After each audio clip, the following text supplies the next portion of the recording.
tie game midway through the fourth quarter, and they outscored you guys 16-8 down the stretch. What was your takeaway? What happened those last 6 minutes of the game? Uh, Man, it was just a lot of our effort was there, with just our body positioning, and they were taking advantage of just where we were spaced out on the floor defensively. They got a few fast break layups. Bron was creating space in that dunker, and then down the stretch they made the effort plays that were necessary to get the win, which created that separation for them. So. Kyrie, Luka talked a lot about the emotions of tonight's game, and part of that included you. He called you mi hermano. What was it like going against him? Awkward as shit. It was awkward, but now I could talk about the emotions of it. It was awkward, but at the same time, it was fun.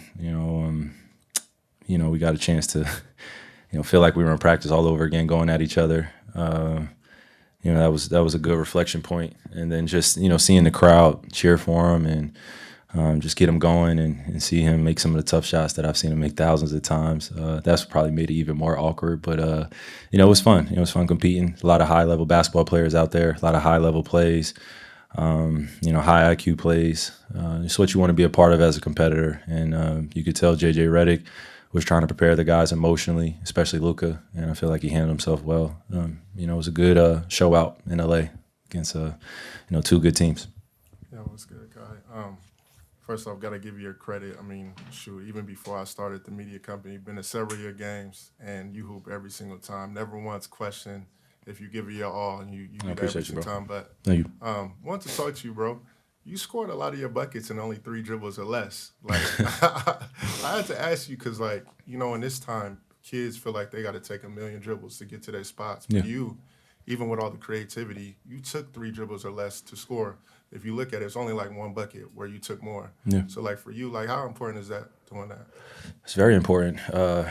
It's part of the adjustments that I make, the night before the game, or, watching film right before the game, just knowing how the defense is going to be playing me. I'm getting a lot of strong wings, very, lengthy at that in terms of being able to force me into positions out there on the floor where help is, or guard me one-on-one pretty tough. So 3 dribbles sometimes is all you need, and all you can use. Space closes up really quick. So trying to be efficient with that.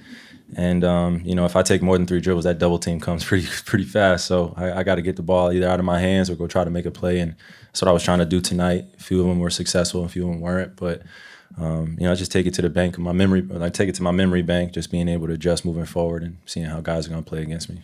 Appreciate that, though. Kyrie, I think Luka said after the game, relationship y'all have is just deeper than basketball. For sure. I was just curious, in the time y'all spent together, why do you think it was just a strong relationship between y'all? How'd y'all just develop that? I mean, because we had a lot of fun, bro. We went to Madrid. We started preseason in Abu Dhabi, which helped us out a lot, man. When you're on the road and you get to know someone and their family and you're introducing everybody to your friends, and, Madrid was very special because that's where he played, and I got a chance to meet some of his friends and his support system out there, and I think that just carried over into the season. And, he was in just great spirits, coming into the last season, and it was easy to, compliment him while he's having an MVP season, MVP caliber season. I feel like he, if not deserved MVP, he finished second, but at the same time, he carried us a lot of the way where, I was injured or hurt. And, he carried the brunt of responsibility. So I think for me, it was respect there before we played together. But then playing with him, he's just, an innocent kid at the same time, just ultra talented. Whole world's in front of him.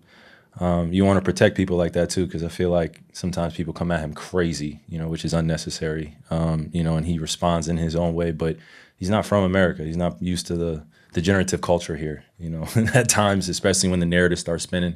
So my goal was just to protect him, man. And that's why it goes deeper than basketball.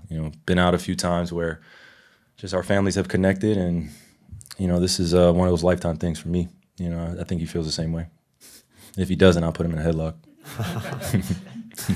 You guys just got a little glimpse of what this looks like with AD, and obviously you haven't seen the full thing with D Live in the mix. How much time do you think you guys need to be able to kind of get ramped up with that dude to have a reasonable chance to see how Make a good you push. can be. Yeah, and how do you feel about kind of the possibilities at this point, based on some hope, obviously, but very little actual evidence? Yeah, that's a good question, man. I mean, we even framed it. Well, just to answer your second part of your question, I mean, is this a strong focus? This is still a deep focus here, and that's not going to change, especially as I'm getting prepared and as I'm talking to my teammates and the coaching staff is relaying things to me. Obviously we have injuries, and getting AD back would be tremendous. We want him to get fully healthy, or as close to 100% as he can be. Like you said, we've seen glimpses of it, but I think the ramp-up period is going to be an adjustment period too. I don't think it would be as hard of an adjustment just because he's a big and he's agile. He's able to pass, shoot, dribble. He's able to play without the basketball. He's able to lead us defensively and get himself going. So we're just going to be leaning in on his IQ and leaning on his skill sets and allowing him to play in space and be the player he's been, and also raise it to another level now that he's playing with other players that can complement him in a different way, other than when he was playing in the Lakers. So I'm excited about that, man. As a point guard, as one of the lead guards on the team, I'm excited to just throw it down to somebody, let them take the double team, and let me just play on the backside, you know what I mean? Or let me just play, 4-on-3 and make the decisions. But until that point comes, I'm just going to keep, ramping up what I'm doing and limit my turnovers, finish at the rim a little bit better. I missed some easy bunnies tonight. But yeah, just our margin for error right now is really small. So a lot of shots got to go in, and we got to get a lot of stops consecutively in order to be in the game. And down the stretch we were, but those effort plays, man, those 50-50 basketballs, position plays, and just thinking the game, time, shot clock, what's going on, and everybody getting used to playing like that. There were some shots out there where guys felt confident. I'm going to always support that. So are the coaches, and now it's just getting the best shot possible where we have our legs underneath us. It's a great shot for all of us, and it's not rushed. Kyrie, what did it mean for you to see Kobe and Gianna's statue? Man, it meant everything to me, man. It meant everything to me. I needed that before the game. I was, I don't know if anybody in here has ever dealt with that avoiding feeling, avoiding things that you know are going to kind of be painful or hurt you, and it's going to be best for you at the same time. That was one of those things. I hadn't been to the statue just because I was, all in my head, all in my emotions the last few times we've come here. And, obviously I've paid my respects to his family as well, and I always try to, Vanessa and the kids. At the same time, sitting in front of that statue just felt different. And I needed that before the game, just for my own peace of mind as I move forward in my healing journey. It's been a long time since I've had to face something like that. So sitting there before the game probably wasn't ideal timing, but I know I needed to do it. So I'm grateful, man, especially as God watches over me, and Gigi and Kobe and a lot of my ancestors are watching over me. So I'm just grateful. I don't take those moments for granted. When you had the three bouncing in the fourth quarter, you gave the fist pump. Was that intentionally a little Kobe? Yeah, I'm a little troll, man, at times. I definitely was giving that Kobe fist like a few times. Kobe held it a little bit longer like this, and he would grit his teeth. But for me, I was just like, yes, I got lucky in this building. So it felt good, man. I think it was like the bottom out, right? Yeah. You start gritting his teeth. Everybody knows that face too well. That face too well. You know Luka really well, obviously, and one of the things when you get traded, it's like a rejection, right? Like it's something like, wow, they traded me. And since he's been here, he's talked a couple times about it's going to take some time for me to have closure. It's going to take some time for me to process. Have you seen that? Like I know you watch a lot of basketball, right? Have you seen just him the last couple of weeks trying to process this, and how did he look tonight, just in terms of his spirits, in terms of the Luka you know? Well, number one thing I don't do is I don't try to judge Luka just based off of how he's playing basketball as much. I know it's his professional job. It's, got to do it as a teammate, but try to make sure he's just good as a human being first, and then everything else follows after that. I think I would add sentiments to his point of just, I've gone through being traded mid-season, having to pick up your family. You have all these thoughts in your head that you're going to be somewhere for the rest of your career, be with certain teammates. Things are going well. You feel like, there's not much room for, any change that you're expecting, right? It's just, I don't think he expected the change, and I think that's probably what leads to him feeling his emotions even more so in a deeper way. Rejection, I think that's a strong word.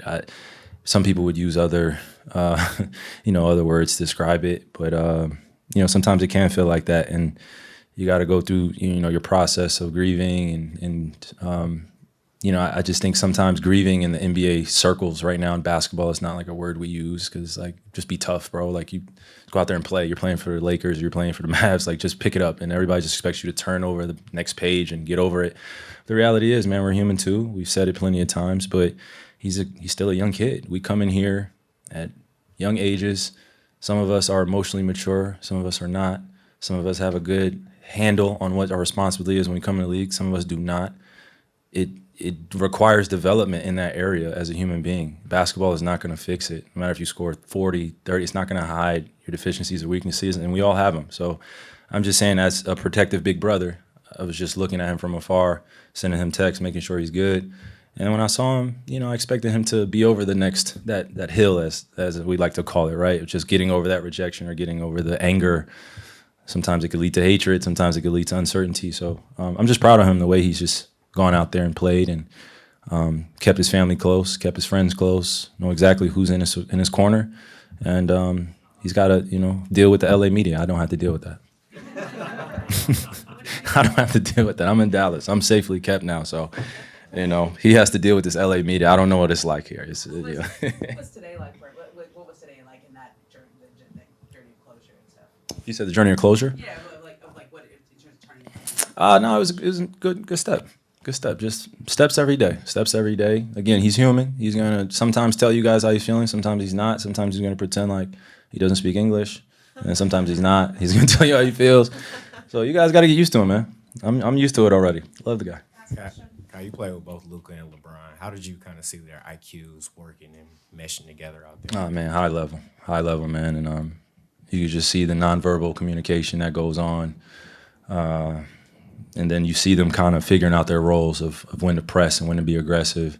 You got JJ calling a heck of a game over there too, offensively, trying to attack certain weak points of other defenses and other opponents. You heard his quote the other day where he didn't get sleep against Denver. I asked him if he got sleep against us. He said no. So I said good. So it means he cared.